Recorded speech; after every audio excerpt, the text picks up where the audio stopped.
En tout cas, c'est amusant de voir ce transfert de génération en génération qui repasse par le biais des réseaux sociaux. Et la plus célèbre, c'est Au clair de la lune. Hein. Alors, dont vous racontez l'histoire. Elle a traversé le temps, 1760, et selon les époques, parfois elle a été une chanson folklorique, une autre fois une chanson avec deux lectures, c'est-à-dire coquine dans certains cas et davantage pour les enfants. Donc, et en attendant, en 2021, on la chante encore dans les cours d'école. Et Au clair de la lune, enfin je veux dire, c'est beau être une chanson qu'on connaît par cœur, etc. Quand vous êtes enfant et que vous l'écoutez pour la première fois, il y a plein d'images bizarres, enfin ça provoque l'imagination, on se dit mais qu'est-ce qui se passe, on bat le briquet, pourquoi on bat le briquet, etc. Et en fait, il ne faut pas croire qu'il y a une usure des chansons. À chaque fois, les générations...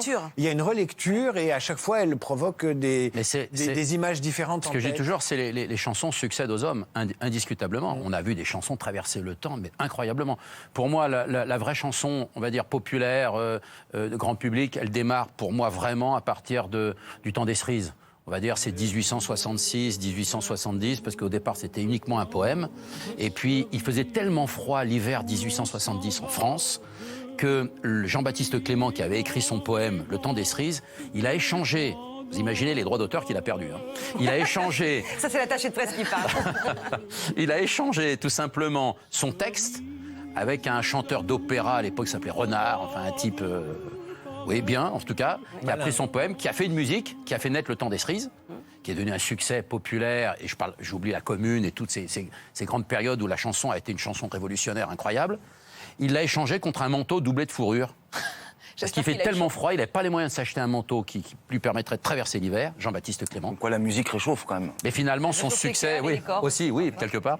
Et voilà comment cette chanson nous est arrivée. C'est quand même 16 ans de recherche, de travail. Ouais. Ça va à La pêche au moule, à La petite fille du soleil, à Zorro est arrivé, en passant par Les vieux mariés, Daniela, Alexandrie, Alexandra. Enfin vraiment, vous les aimez toutes, ces chansons? Surtout, je les réécoute parce qu'avant d'écrire l'histoire d'une chanson, puis Vous avez fait À la pêche au moule, là? Vous avez réécouté À la pêche au moule? J'ai réécouté À la pêche au moule. Et alors, c'est une grande chanson de folklore au départ, une chanson de marin aussi, de port en tout cas, et puis qui a été remise au goût du jour avec Nestor et David Michel, le ventriloque, à l'époque en 74, grâce à Jacques Martin. Donc je pense que... Non, mais c'est intéressant. Tout le confinement a été vraiment formidable pour moi. Je dois le dire, il y a quand même des avantages dans ces périodes extrêmement difficiles pour des millions de gens. Mais moi, je me suis enfermé dans ma bibliothèque et puis j'ai écrit, j'ai réécouté des chansons. J'ai appelé notamment Annie Cordy d'ailleurs, puisqu'elle m'avait déjà raconté dans une voiture. Un jour, elle m'avait raconté Tata Yo-Yo, mais j'avais pas toutes les histoires sur la bonne du curé. Donc il fallait j'avais pas tout noté en fait à ce moment-là et je l'ai rappelé en avril-mai. Peu de temps avant sa disparition. Et elle m'a réexpliqué parce que c'est formidable même quand, vous savez, les personnes âgées quand elles perdent, en tout cas la mémoire de l'instant, elles gardent la mémoire du passé.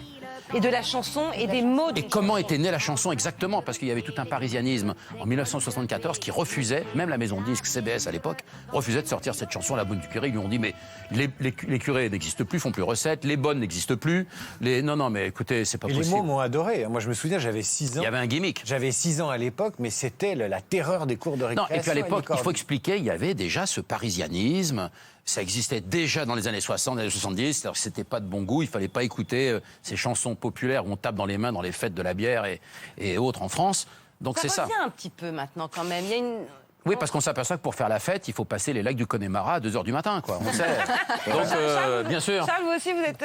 je suis plus... moi, j'ai toujours été plus Ray Charles, ou Ray Charles ou Etta James, plutôt que... Plutôt anglo-saxon. Que ça, oui. Plutôt que Sardou Mais il va y venir.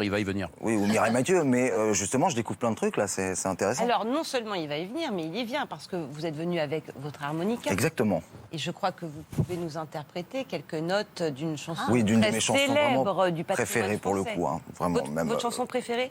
Non, pas ma chanson préférée, mais une grande chanson, quoi, une chanson que j'aime beaucoup, un thème que je trouve quand même sublime. Un peu réinterprété, hein, donc c'est vraiment...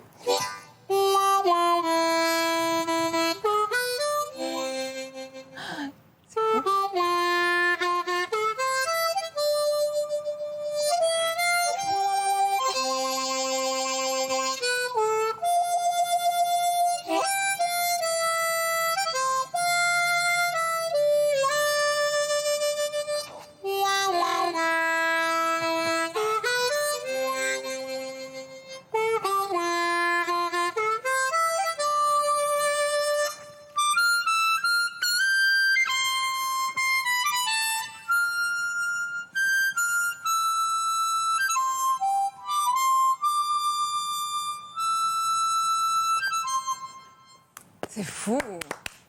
Bravo. Alors, Quand une chanson... Bien sûr, le frisson. Mais quand une chanson est bonne... Il faut qu'ils nous disent, dans chaque trou de l'harmonica, il n'y en a pas beaucoup, il y a 5 notes, c'est ce qu'il m'a dit. Oui, il peut y en avoir coulisses. jusqu'à 5 notes qu'il faut faire. C'est-à-dire que dans les tout petits trous de l'harmonica, il faut aller chercher les aigus, les graves, il peut décomposer. Impressionnant, d'ailleurs. On entend sa voix, en fait. Oui. Donc, C'est- évidemment, vous avez tous c'est- reconnu, quand même, l'hymne à l'amour. L'hymne à l'amour, Bien. Hymne à l'amour. Hymne à l'amour. Wow. L'erreur est toujours de Hymne dire à l'amour. l'hymne à l'amour. Oui, parce que l'hymne à l'amour, c'est un autre qui touche les droits. Oh, bah c'est Faire presque ça. attention, Non, c'est Hymne à l'amour qui a été écrite, on le sait, cette chanson, 47 jours, et je précise, dans l'histoire, parce que beaucoup de gens pensaient que cette chanson a été faite pour la disparition de Marcel Cerdan, qui était l'amant, Oui, évidemment, d'Edith moi, je savais Piaf. que c'était pas. Pas du tout. Elle l'a chantée pour la première fois, Edith Piaf, Une autre le chanteuse. 14 septembre 1949. Et au Versailles, c'était une salle à New York où tous les grands artistes se produisaient. Et Cerdan, l'avion s'est écrasé le 28 octobre 49, 47 jours plus tard. Et Johnny l'a chanté aussi. Mais C'était moi, troublant hein, quand vous- Johnny la chantait. Hein. Je voudrais revenir sur votre instrument et sur le fait que vous pouvez l'emporter partout. Oui, avec oui, ah vous. bah oui, ça. Et sur la question de la transmission des chansons. Il y a quand même quelque chose qui revient très fort aujourd'hui. On fait des soirées, quand on peut encore les faire, où on se donne les paroles. S'il y a quelqu'un qui a la chance de savoir jouer du piano, de l'harmonica ou une guitare, les gens se remettent à chanter en groupe. Bah, Il y j'ai a toute une l'impression, bande à Paris qui s'appelle le Jocomo, qui réunit 30 ou 40 personnes à l'époque où c'était autorisé. Il distribue. Il y a un pianiste absolument génial qui s'appelle Laurent Cardo, et il joue comme ça du piano, et les gens, avec les carnets de chansons, ils se mettent autour du piano. La transmission de la chanson, c'est pas uniquement de la consommation sur Internet, quoi. Ah bah, Il y a, bien sûr. les gens, ils veulent rechanter. Ah bah oui, mais je pense qu'effectivement, il y a des façons d'interpréter des chansons, des styles de musique, des styles de production aussi, des sons musicaux qui marchent plus ou moins bien. On voit qu'il y a des choses qui sont passées très vite et des choses qui restent plus intemporelles dans les arrangements. Mais ce qui restera, aujourd'hui on est quand même beaucoup dans l'ère des machines, quoi. On essaye, même les hommes essaient d'imiter les machines maintenant en jouant. Les musiciens essaient d'évoquer un peu la machine parce que c'est le truc actuel, mais en réalité, ce qui se démodera jamais, c'est un piano, une guitare et puis des gens qui chantent, parce que c'est tellement basique, c'est tellement... Bien sûr. Et vos copains, ils viennent vous chercher, vous, avec votre harmonica, ils vous disent viens, on chante, et ils vous mettent. Pas vous êtes de forcément me Corvée. chercher. Vous êtes de Corvée. Non, mais pour alors, les parfois, accompagner. mes vieux potes, ils en peuvent plus de l'harmonica parce que bon, ça fait quand même longtemps. Mais effectivement, on tape des bœufs, ça s'appelle taper des bœufs. Donc, à un moment, quand il y a des instruments, c'est vrai que ça finit vite autour de l'instrument parce que c'est bien de parler, mais c'est vrai qu'au bout d'un moment, on a envie de chanter. Et puis, voilà, c'est En très tout cas, libératoire. Vous avez fait vivre un moment d'émotion, et je sais que pour vous, Fabien, c'est un anxiolytique puissant. Ah ben, la c'est chanson. le meilleur des un remèdes. antidouleur. Est-ce que vous imaginez un instant une vie sans chanson? Mais tous ici que nous sommes autour de cette table, c'est impossible. On ne peut pas. C'est humain de chanter. Et c'est le meilleur pour moi des médicaments. Parce que c'est rempli d'espoir, c'est rempli de... Alors là, je suis inquiet parce que dans cette période, qui est quand même une période très anxiogène en ce moment, Oui. avec cette guerre bactériologique, on est quand même dans un truc qui est quand même, on ne sait pas où on va, enfin c'est Il n'y compliqué. a aucune chanson sur le virus. Oui, d'ailleurs. alors, voilà. Personne n'a Non, fait bah David. alors, Si, mais on en a peut-être pas envie. Non, mais même sans parler du virus, c'est beaucoup. c'est-à-dire que toutes les périodes de guerre, vous prenez 1870, 14-18, 39-45, même la guerre d'Algérie, où il y a toujours des chansons qui sont nées de ces périodes, soit avant, soit pendant, ou juste après. Alors, donc il y a de l'espoir. pour, donc, de la- et on n'a pas encore eu de titres de succès qui sont nés de ces périodes. Serge Lama avait fait Je suis malade. Oui. Sardou, La maladie d'amour. Il y a quand même des chansons avec le mot malade. hein. Moi, je voudrais qu'on Ouais. qu'on entre dans la lumière. Oui. Entrez dans. Vaut mieux que ce soit Patricia Cass qui la chante. La lumière, comme un insecte fou, respirer la poussière, C'est votre truc, ça. Vous aimez bien Patricia Cass. à genoux. Mais alors, C'est une très grande chanteuse. Immense artiste. feuilletant, mais c'est ça qui fait du bien, c'est que on tombe sur des chansons, on se dit mais tiens, mais ça fait tellement longtemps qu'on n'a pas entendu Patricia Cass. C'est vrai. Ouais, c'est vrai. C'est vrai. Alors, il faut savoir que ce titre est sorti quand même dans 41 pays, hein, parce qu'il faut savoir que c'est une des rares artistes francophones, Ouais. en tout cas, qui chante dans énorme et qui est traduite. Mais pourquoi on l'entend moins? Pourquoi on la voit moins alors qu'elle a une voix extraordinaire? Bah, c'est peut-être un choix de. C'est un choix de vie, à mon sens. Et puis, je pensais, quand on a fait le tour de ce métier, parfois, elle a fait une carrière exceptionnelle quand même. Hein, 18 vraiment. millions d'albums vendus. C'est pas rien, hein, C'est une 18 millions superstar d'albums. en hein. Russie. En Fabien, Russie, moi j'avais une question. En Russie, entre autres. Hein. J'avais une question qui concerne votre livre. Quand il est sorti de chez l'imprimeur, Ouais. vous l'avez rendu, vous ne pouviez plus le changer. Vous vous êtes dit, mince, j'ai oublié celle-ci. Est-ce qu'il y en a une ou deux ou trois que vous avez oubliées? Franchement, Vous n'êtes pas tordu. Je devais y penser. Non, non, parce que souvent, je suis très à l'écoute du public. Soit quand je fais les salons du livre, quand je suis invité dans les grands salons du livre, les gens me disent « Ah, il y a ce qu'il y a ma chanson, parce que celle-là, elle a représenté mon mariage, la naissance de mon enfant, ou voilà, ou lui rappelle un souvenir particulier. » Alors, déjà, je suis une vraie éponge. Hein. Déjà, je prends toutes les informations, ou alors on m'écrit, on m'envoie des lettres. Il y a des chanteurs qui ont fait plein de tubes. Ils y sont tous. Oh, la plupart maintenant, oui, ça franchement, commence. pour avoir Est-ce qu'il y a tourné dans tous les Amoureuse de sens, Véronique Sanson? Alors, Véronique Sanson, donc vous avez fait une première partie. Oui, j'en ai fait plusieurs même. Ouais. Et ça elle m'avait contacté bizarrement par télé interposée. Je crois qu'elle avait dit quelque chose sur Alcaline. Mais Véronique Sanson, elle était indispensable dans l'ouvrage, surtout qu'elle m'avait raconté la plus belle scène, la plus belle rupture douloureuse, mais amoureuse. C'est quand elle vivait, vous savez qu'elle a vécu entre 67 et 72 avec Michel Berger. Ils partageaient leur vie ensemble. Et puis un jour, ils rentrent du ski, ils étaient à Tignes, tous les deux, ils sont rentrés à Paris, dans leur appartement parisien. Elle dit, Véronique, j'ai plus de cigarettes. Elle descend acheter des cigarettes. Elle ne reviendra jamais dans l'appartement avec Michel Berger. Jamais. Ça a été la rupture. Je crois que c'est la pire des ruptures qui existent. C'est Véronique qui m'a raconté cette histoire. C'est hallucinant. On ne peut pas imaginer ça un instant. Derrière, Berger a été malheureux comme les pierres. 1 an plus tard, il rencontrera France Gall et recommencera une belle histoire d'amour. Il y avait Steven Stills aussi. Hein. Steven Stills l'attendait rue des Beaux-Arts, ce même soir C'était un coup monté. de 1972. C'était prémédité. Oui, elle l'avait monté, Fugue pas amoureuse. Michel Berger. Ouais, bah oui, Et elle a retrouvé rue des Beaux-Arts immédiatement l'homme qu'elle aimait à ce moment-là, Steven Stills, et ils sont partis aux États-Unis le surlendemain, et elle a vécu sa belle histoire d'amour. Mais pas répondu sur Amoureuse. Je Amoureuse. suis loin de lui, etc., Non, etc. parce qu'il faut savoir que toutes les chansons n'ont pas forcément une histoire. Ouais. En tout cas, une histoire qui fait qu'on retient d'un seul coup le refrain et qui peut toucher des millions de gens. Et en même temps, dans ces 1200 histoires de chansons, il n'y en a pas une qui ressemble à une autre. Mais est-ce qu'il y a, Curieusement. est-ce qu'il y a des chansons où vous avez dit non, celle-là, j'ai pas envie de la mettre dans mon dictionnaire, elle ne me plaît pas, j'aime pas l'histoire, j'aime pas le chanteur, j'aime pas la chanson. Parce que, non, mais je privilégie en tout cas les histoires pas banales. Alors, c'est formidable, c'est les ruptures amoureuses. Alors ça, je vais vous dire, s'il n'y avait pas de couple qui se séparait, on n'aurait pas de chansons d'amour. Les 3/4 des plus grandes chansons d'amour, et vous prenez Ne me quitte pas, vous prenez Je te le dis quand même de Bruel, comme d'habitude de Claude François, peu importe. C'est que des histoires de galères, des chansons d'amour, des ruptures pas prévues. Allez, comme d'habitude, c'est cadeau. La plus célèbre. Mais oui. Toute la journée, je vais jouer à faire semblant comme d'habitude. Mais qui touche sur cette chanson? Alors il y a 3 personnes. Il y a 3 personnes qui touchent de l'argent. 3 personnes. Qui est millionnaire, là? L'auteur, qui est Gilles Thibault, la version française. Hein. Donc Gilles Thibault vit une retraite dorée. Ah bah il est plus de ce monde, malheureusement, il est mort il y a une texte, c'est pas bonne Claude vingtaine François d'années. Non, la musique, c'est Jacques Revaux et Claude François, et le texte, c'est Gilles Thibault, mais influencé par les premières phrases de Clo-Clo, dédiées à France Gall, qui venait de le quitter pour Et vivre les une belle héritiers histoire touchent d'amour. aussi? Est-ce que les héritiers touchent aussi? Excusez-moi, c'est un peu trivial. On parle de 70. Oui, Ah non, parce mais- que là, on était mais parti dans des j'adore histoires les questions d'amour sur la... économiques. Non, des alors, chansons, je vais et- vous expliquer Ouais. très simplement. Aujourd'hui, il reste un ayant droit qui est toujours vivant. Gilles Thibault est décédé, Claude François aussi, Jacques Revaux est toujours vivant. Tant que Jacques Revaux est toujours de ce monde, Ça crache. pour le moment, le compteur de 70 ans n'est pas mis en route.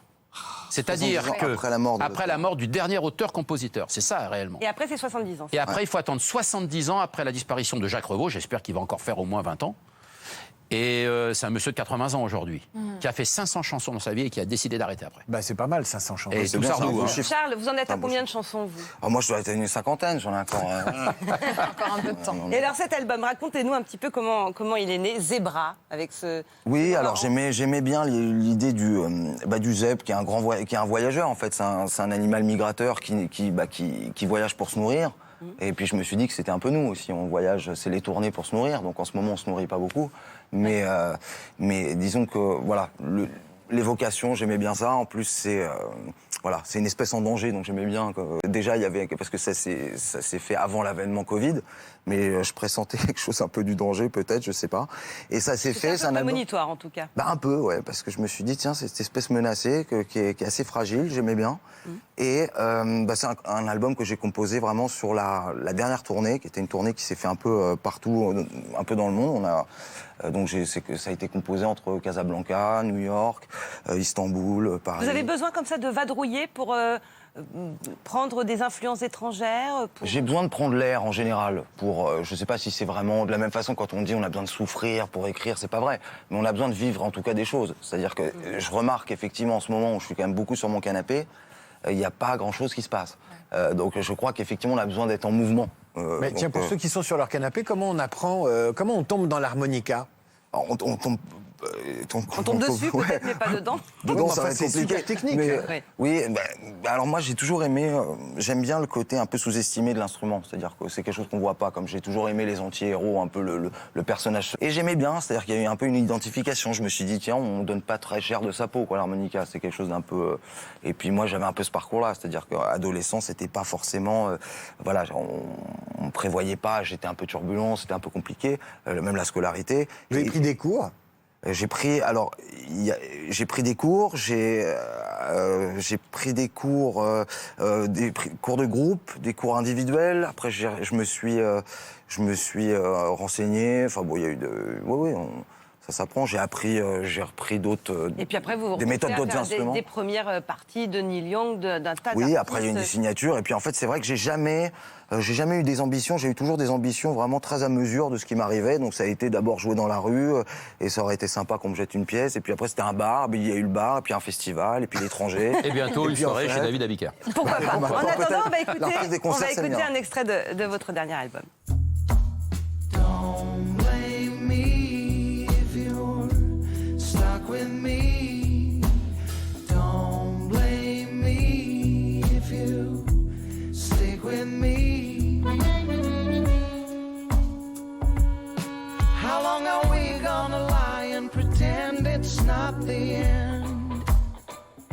Voilà donc le dernier album de Charles Pazzi qui souffre un petit peu pour l'instant du confinement, mais on espère que vous allez quand même repartir sur les routes. Bon, on espère, il n'y a plus que ça. Oui, il y a l'espoir. Le plus tôt Oui. possible. Fabien, vous plaidez pour l'entrée des chanteurs au Panthéon. Oui, parce que c'est très étonnamment, c'est quand même un monument national. Il y a beaucoup de maréchaux d'Empire, beaucoup de scientifiques, beaucoup de militaires, de guerriers, etc. Et la poésie, la chanson n'est pas marquée par ce Oui, territoire. mais les saltimbanques au Panthéon, c'est un peu bizarre. Ouais, mais moi je Mais pense qu'il manque justement Mais la qui, folie alors de notre société. Moi j'aurais mis Charles Trenet qui a indiscutablement fait changer la manière de chanter, qui a mis on a tapé sur les notes, on n'a plus chanté lyrique à partir de Trenet à partir de 1937. Joséphine Baker. Joséphine Baker, indiscutablement. Fabien Lecoeuvre. 1926, qui a apporté une note nouvelle et un autre regard, et qui a été une grande résistante au-delà de tout aussi. Mais Et on c'est aussi l'oublie la- trop d'ailleurs. C'est aussi la preuve un peu de la place qu'on accorde à la musique dans notre société. On l'écoute, mais Exactement. on la reconnaît pas. D'ailleurs, Merci. quand on est à l'école, Eh bien, le cours de exactement. musique, Là, c'est on la catastrophe, reconnaît quand même. avec un dictionnaire et Oui. peut-être des entrées au Panthéon. Mais C'est grâce à vous, Fabien. j'espère qu'on va mettre un jour des grands artistes au Panthéon Oui, qui la appartiennent à musique notre en France, quotidien. il faut dire les choses. Mais- La musique en et c'est- France, elle est reconnue dans des lieux vivants. Le Panthéon est quand même un cimetière, donc il vaut mieux qu'il y ait de Ça la musique. mettra un peu d'ambiance. Là, justement. là, Vous Ça oui, mettra un imaginez peu que- d'ambiance. Merci. Entre Voilà Voltaire pour et la Rousseau, fantaisie de ça les de fait Charles. peut-être danser En ensemble. même temps, la chanson française, c'est un grand cimetière aujourd'hui. Les grands auteurs, compositeurs, malheureusement, on les compte sur les doigts d'une main aujourd'hui. Hein. Oui, mais il y a la Ouais. nouvelle génération qui Ah oui, arrive oui, aussi. non, mais Merci il y a pour une ce dictionnaire génération prometteuse. précieux des pépites de la chanson française. Je sais que vous êtes un inconditionnel de Victor Hugo. On attend un livre un jour sur... Oui, il est en route et j'ai pas Il est terminé. en route.